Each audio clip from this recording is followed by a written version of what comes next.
युवाओं के कैरियर के बारे में आज हम फिर एक नई बात करेंगे।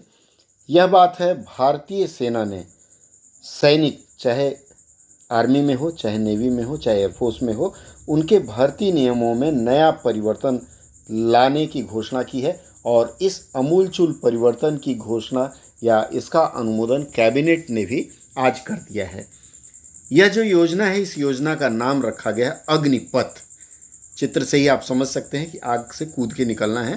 तो इसमें ये जो नया प्रारूप है, आइए आज हम बात करेंगे यह प्रारूप क्या है, इससे कितना जवानों को लाभ होगा और कितना नुकसान हो सकता है। देखिए, सबसे पहले ये अग्निपथ योजना के बारे में भारतीय सेना ने एक विज्ञापन निकाला है। देखिए, इसमें बाईं ओर लिखा हुआ है ए ट्रांसफॉर्मेटिव स्कीम। ट्रांसफॉर्मेटिव का मतलब होता है कि ट्रांसफॉर्म करेगा, परिवर्तन लाएगा। अग्निपथ स्कीम नाम दिया गया इसका। और इसमें मौका जिंदगी जिंदा दिली से जीने का और एक QR स्कैन दिया हुआ है। आओ करें हम भारत के, इस तरह की चीज़ें हैं। इसका दूसरा देखते हैं प्रारूप। इसी प्रारूप में ये देखिए, ये दूसरा दिया हुआ, इसमें योजना क्या है और तमाम तस्वीरें हैं। ये भारतीय सेना के वेबसाइट पर आप देख सकते हैं। आइए हम आगे बात करें। सबसे पहले ये जाने कि ये क्या है। ये जवानों को केवल 4 वर्ष के लिए भर्ती किया जाएगा इसमें। उसके बाद क्या होगा इसमें कि जो जवान इस योजना के अंतर्गत भर्ती किए जाएंगे उनको अग्निवीर नाम दिया गया है। अग्निवीर कहा जाएगा, अर्थात ये जो सेना के जवान होंगे, चाहे वायुसेना, चाहे नभसेना या फिर थल सेना, वो सब इसमें अग्निवीर कहे जाएंगे। आगे देखते हैं। इसमें देखिए क्या क्या लाभ है या इसकी योजना में क्या है। 17.5 से 21 वर्ष तक के जवान या युवा इसमें जा सकते हैं। सेवानिवृत्ति 4 साल बाद हो जाएगी और इसमें हो सकता है कि 4 साल के बाद कुछ लोगों को रख लिया जाएगा। जिनको रखा जाएगा उनका प्रतिशत कुल प्रतिशत का केवल 25% होगा और उनको 15 साल के लिए एक्सटेंशन कहा जाता है। 15 साल के लिए सेना में रख लिया जाएगा। इसके बाद वो जो होंगे, वो जो एक्सटेंशन पाएंगे, उनकी पेंशन के लिए जो हकदारी है, वो जब 4थे साल के बाद नए से उनका एक्सटेंशन मिलेगा तो वहाँ से उनका 01 ऐसे शुरू होगा और 15 साल बाद वो पेंशन के हकदार होंगे या जो सुविधाएं मिलेगी सेवानिवृत्ति। इसमें 4 साल के दौरान 48 लाख रुपए का जीवन बीमा किया जाएगा। अर्थात मृत्यु हो गई तो 48 लाख और कुछ और, कुल मिला के लगभग इनका अनुमान है कि मृत्यु की स्थिति में लगभग 1 करोड़ रुपया मिलेगा और यदि अपंग हो गए, विकलांग हो गए, तो उसकी सीमा इसी तरह से 48 लाख से ऊपर जाएगी। इसके बाद इसमें एक सेवा निधि के नाम से सेवा निधि के लाभों में कटौती की जाएगी। कटौती कैसे होगी कि जो भी वेतन सैनिकों को मिलेगा उसका 30% उनके वेतन से काटा जाएगा और वो है इस सेवा निधि में इन्वेस्ट किया जाएगा।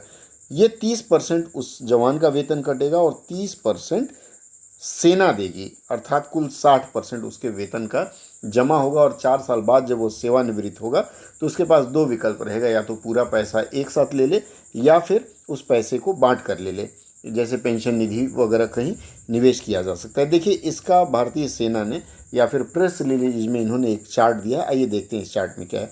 इन्होंने देखिए लिखा है फर्स्ट ईयर, ये कस्टमाइज पैकेज मंथली, मतलब महीने का वेतन लगभग 30,000 रुपया होगा और 30,000 रुपये में से 21,000 रुपये, 30,000 का 30% अर्थात 9,000 रुपया कट जाएगा और आपको 21,000 कैश इन हैंड मिलेगा।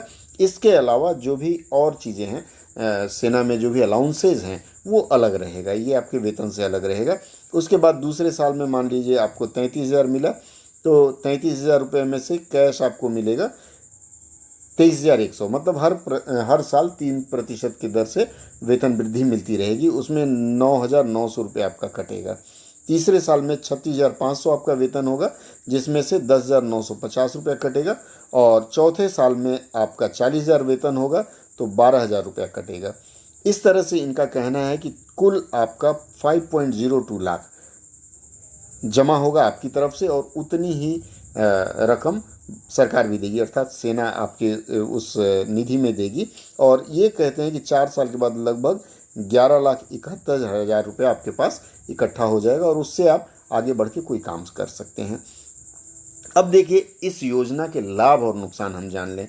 सबसे पहला इसका लाभ है कि 4 साल बाद आप सेवानिवृत्त हो जाते हैं और आपके पास 11 लाख होते हैं, अर्थात 24 साल का अगर कोई युवा निकले और उसके पास 11 लाख हो तो जीवन में कुछ कर सकता है, व्यवसाय वगैरह चाहे जो करना चाहे। आपके पास सेना में नौकरी का अनुभव होगा, छाती पे बिल्ले लगे होंगे, तो उसका भी कहीं ना कहीं सदुपयोग होगा। और इसमें इन्होंने एक प्रावधान रखा है कि आपको इस सेवा के बदले कुछ प्रमाण पत्र या डिप्लोमा दिया जाएगा उस 4 साल की सेवा के दौरान। अब क्या होगा इसका निर्णय ये लोग बाद में लेंगे या हो सकता है आंतरिक रूप से बताएं। नुकसान की अगर हम बात करें तो इसमें देखिए 4 साल के बाद आप सेवानिवृत्त हो जाते हैं। इसका मतलब है आप अगर 17.5 की उम्र में जाते हैं तो 4 साल अर्थात 22.5 23 साल की उम्र में आप वहाँ से सेवानिवृत्त होकर के आएंगे। और 12 पास अगर आप जाते हैं 12वीं पास, तो 12वीं पास वालों को, सामान्य कैटेगरी के बच्चों को 24 साल के बाद सरकारी नौकरी में आवेदन का अवसर खत्म हो जाता है। अगर आप 21 पे गए तो आपका 25 साल उम्र हो जाएगा वापस आते आते, फिर तो आपके रोजगार के अवसर ऐसे ही खत्म हो जाएंगे। वहाँ एक असुविधा होगी। इसमें एक चीज़ है, जैसे भूतपूर्व सैनिक का दर्जा क्या आपको मिलेगा, क्योंकि जब आपकी ये 4 साल की सेवा टेम्पोररी टाइप की है तो इस पर भी कुछ निर्णय नहीं लिया गया। अभी तक नियम है कि भूतपूर्व सैनिक वो माने जाते हैं जिन्होंने न्यूनतम 10 वर्ष का सेवा दिया हो या पेंशन योग्य सेवा लेकर के आए हों। तो चूँकि 4 वर्ष में आप आ रहे हैं तो आपको भूतपूर्व सैनिक का अगर दर्जा नहीं मिलता है तो फिर आपको भूतपूर्व सैनिक का आरक्षण नहीं मिलेगा और फिर नौकरी तलाश में आपको दिक्कत होगी। दूसरी बात है, जैसे मान लीजिए आप 12वीं पास जाते हैं तो इस 4 साल की सेवा के दौरान आपको वहाँ पढ़ाई का अवसर शायद ही मिल पाए। शायद इसलिए कह रहा हूँ क्योंकि पीछे कुछ साल पहले मैंने सुना था कि भारतीय वायुसेना में कुछ ऐसा नियम आ गया कि कुछ उनकी स्केलिंग है, उस स्केल पर अगर आप खरे नहीं उतरते हैं तो आपको स्टडीज़ की अनुमति नहीं दी जाएगी, अर्थात आप सिविल स्टडीज़ नहीं कर सकते। ये कुछ स्केलिंग है उनका, ए है या A+ है, तो ऐसे में फिर ये नियम आप पर भी लागू होगा। आर्मी में भी कुछ ऐसा होगा, जगह जगह आपको असुविधा होगी, या फिर 4 साल नौकरी करेंगे कि पढ़ेंगे वो भी असुविधा रहेगी।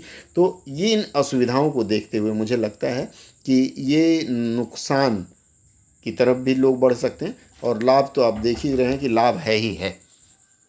चलिए, अब ये आपके ऊपर है कि आप आगे चल करके क्या निर्णय लेते हैं। इस योजना से संबंधित जो भी भर्ती है 2023 से भर्तियां शुरू हो जाएगी और पहला जत्था, पहला बैच ऐसे सैनिकों का 2023 में सामने आ जाएगा और वो युद्ध स्तर पर या फिर युद्ध में जाने के लिए या पूर्णतः तैयार होगा। ऐसे अग्निवीरों का हम एडवांस में स्वागत करते हैं। जय हिंद। अगर आपको यह सत्र अच्छा लगा हो तो आप कमेंट बॉक्स में ज़रूर कमेंट कीजिएगा ताकि कुछ और अच्छे ऐसे सत्र लेकर के आपके सामने हाजिर हो सकूं।